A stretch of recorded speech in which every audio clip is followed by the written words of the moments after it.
ఎందుకు కాకూడదు? ఒక ఎంపీ మనవాడు ఎందుకు కాకూడదు? ఒక ముఖ్యమంత్రి మనవాడు ఎందుకు కాకూడదు? ఒక ప్రధానమంత్రి మనవాడు ఎందుకు కాకూడదు? మనం ఆలోచన చేయాలి.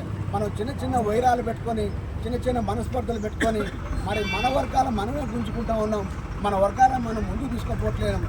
మనము రాజ్యం కోసం ముందుండాలి, రాజ్యాధికారాన్ని గుంజుకోవాలి.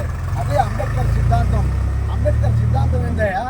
అడుగు బలహీన వర్గాలకు, పేద వర్గాలకు, ఎస్టీలకు, బీసీలకు, మైనార్టీలకు అధికారం ఇవ్వాలి, సమానమైన అవకాశాలు ఇవ్వాలి. అదే అంబేద్కర్ సిద్ధాంతం. అంబేద్కర్ అంటే ఒక కులానికో, ఒక మతానికో, ఒక వర్గానికో చెందిన వ్యక్తి కాదు. ఇవాళ ఒకటి మనం చేస్తూ ఉన్నా 10% రిజర్వేషన్ ఇవాళ ఈబీసీలకు ఇచ్చిందంటే అది అంబేద్కర్ కాదా అని చెప్పి నేను ఈ సందర్భంగా ప్రశ్నిస్తూ ఉన్నాను. ఇవాళ అంబేద్కర్ను వ్యతిరేకిస్తున్న వర్గాలను ప్రశ్నిస్తూ ఉన్నాం. ఇవాళ ఈబీసీ రిజర్వేషన్ ఇచ్చిన పుణ్యం ఎవరిది? అది అంబేద్కర్ రాజ్యాంగంలో పెట్టింది కాబట్టి ఇవాళ అనుభవిస్తూ ఉన్నాం. ఇవాళ 27% రిజర్వేషన్ వచ్చిందంటే ఎవరు? అంబేద్కర్. ఇవాళ ఎస్టీలకు 5% రిజర్వేషన్ అంటే ఎవరు? అంబేద్కర్. ఇవాళ ఎస్టీలకు 7% రిజర్వేషన్ అంటే ఎవరు? అంబేద్కర్. మరి అంబేద్కర్ వాడు కొందరు వాడు ఎట్లా అవుతుందని మేము ప్రశ్నిస్తూ ఉన్నాం. అంబేద్కర్ అందరి వాడు. అంబేద్కర్ సిద్ధాంతాన్ని ముందుకు తీసుకుపోవాలి. అంబేద్కర్ సిద్ధాంతం కోసం మనం అందరం కూడా పాటుపడదాం.